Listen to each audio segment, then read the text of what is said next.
Evangelio de abril 20, 2017, del Santo Evangelio según San Lucas. Cuando los dos discípulos regresaron de Emaús y llegaron al sitio donde estaban reunidos los apóstoles, les contaron lo que había pasado en el camino y cómo habían reconocido a Jesús al partir el pan. Mientras hablaban de esas cosas, se presentó Jesús en medio de ellos y les dijo: la paz esté con ustedes. Ellos, desconcertados y llenos de temor, creían ver un fantasma. Pero él les dijo: no teman, soy yo. ¿De qué se espantan? ¿Por qué surgen dudas en su interior? Miren mis manos y mis pies, soy yo en persona. Tóquenme y convénzanse. Un fantasma no tiene ni carne ni huesos como ven que tengo yo. Y les mostró las manos y los pies. Pero como ellos no alcanzaban a creer de pura alegría y seguían atónitos, les dijo: ¿tienen aquí algo que comer? Le ofrecieron un trozo de pescado asado. Él lo tomó y se puso a comer delante de ellos. Después les dijo: lo que ha sucedido es aquello de lo que les hablaba yo, cuando aún estaba con ustedes, que tenía que cumplirse todo lo que estaba escrito de mí en la ley de Moisés, en los profetas y en los salmos. Entonces les abrió el entendimiento para que comprendieran las Escrituras, y les dijo: está escrito que el Mesías tenía que padecer, y había de resucitar de entre los muertos al tercer día, y que en su nombre se había de predicar a todas las naciones, comenzando por Jerusalén, la necesidad de volverse a Dios para el perdón de los pecados. Ustedes son testigos de esto. Palabra del Señor. Gloria a ti, Señor Jesús. Nuevamente tomemos una parte de los Hechos de los Apóstoles. Como el paralítico curado no se les despegaba, todo el pueblo asombrado corrió hacia ellos. Pedro les dirigió la palabra: ¿por qué les causa admiración esto? ¿Y por qué nos miran de ese modo, como si por nuestro poder o nuestra virtud hubiéramos hecho andar a este hombre? El Dios de nuestros padres ha glorificado a su siervo Jesús. El nombre de Jesús y la fe en él es lo que han rebustecido los miembros de este hombre al que están ustedes viendo y todos conocen. Muy bien. Nuevamente seguimos con el tema de la experiencia de Cristo resucitado. Debió haber sido una emoción muy fuerte, una experiencia una impresión muy grande, que los discípulos están encerrados por miedo a los judíos. Llegan estos dos de Emaús y, siguiendo encerrados, de pronto el Señor se aparece en medio de ellos. Ya había reportes de que se les había aparecido a Simón Pedro. Había reportes, por supuesto, que se les apareció a las mujeres, pero a las mujeres, siendo mujeres, pues no contaban, no eran consideradas dignas de testimonio. Ahora llegan estos dos discípulos, que ya también son considerados dignos de testimonio, y antes de que ellos puedan dudar, se aparece el Señor en medio de ellos. Por supuesto que debían haber estado muy impresionados, porque la pregunta obvia es: ¿y por dónde entró?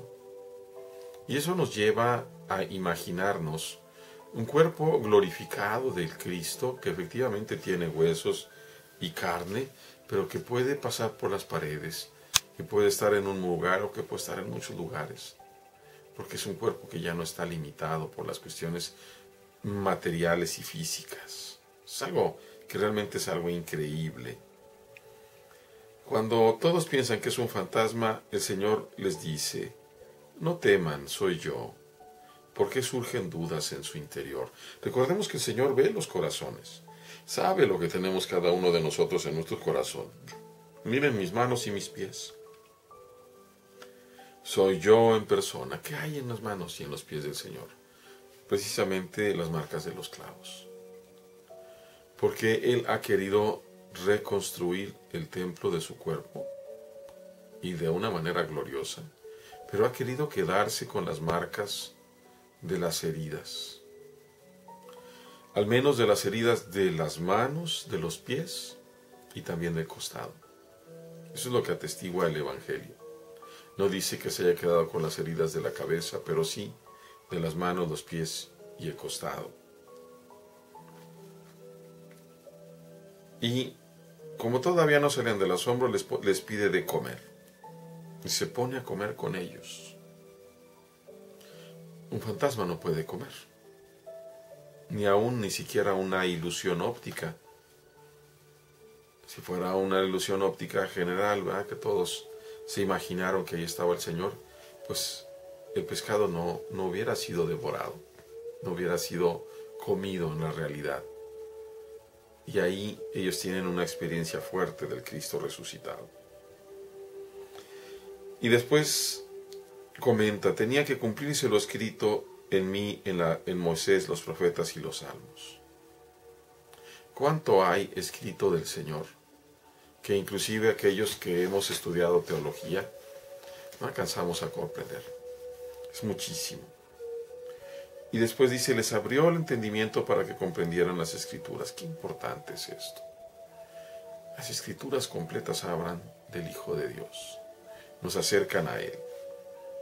De esa experiencia del Cristo resucitado sale la fe fuerte de Simón Pedro y de Juan, que ha restaurado a este hombre que estaba tullido, que estaba, ahora le dicen el paralítico, ¿va? Pero de este hombre que estaba lisiado de nacimiento.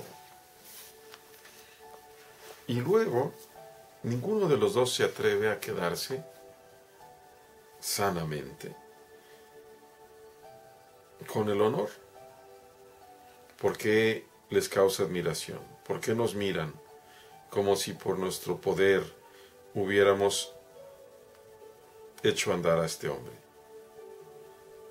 El nombre de Jesús y la fe en Él es lo que le ha salvado. Dios nos invita a arriesgarnos a creer en Él. Y conforme vamos creyendo, nos invita a llegar a cosas cada vez mayores. Creo sinceramente que todos nosotros deberíamos de interceder unos por otros y lograr verdaderos milagros en el mundo, continuamente, para muchos hermanos. Pero nos hacemos escépticos y a veces hasta cínicos. Y donde primero debería de haber fe, hay escepticismo, hay cinismo. Siendo así que la fe primero que nada es un don y después parte del encuentro y a partir del encuentro de la petición.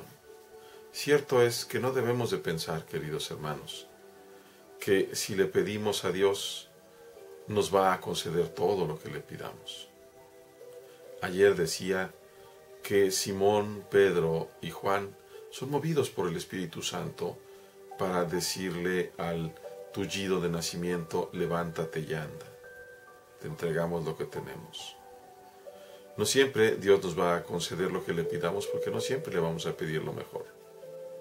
Pero eso no quiere decir que no le debamos de pedir siempre, sobre todo en pro de nuestros hermanos en cuanto a sus necesidades, no para nosotros mismos.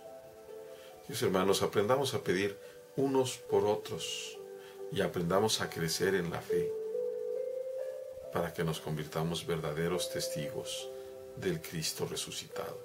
Dios les bendiga.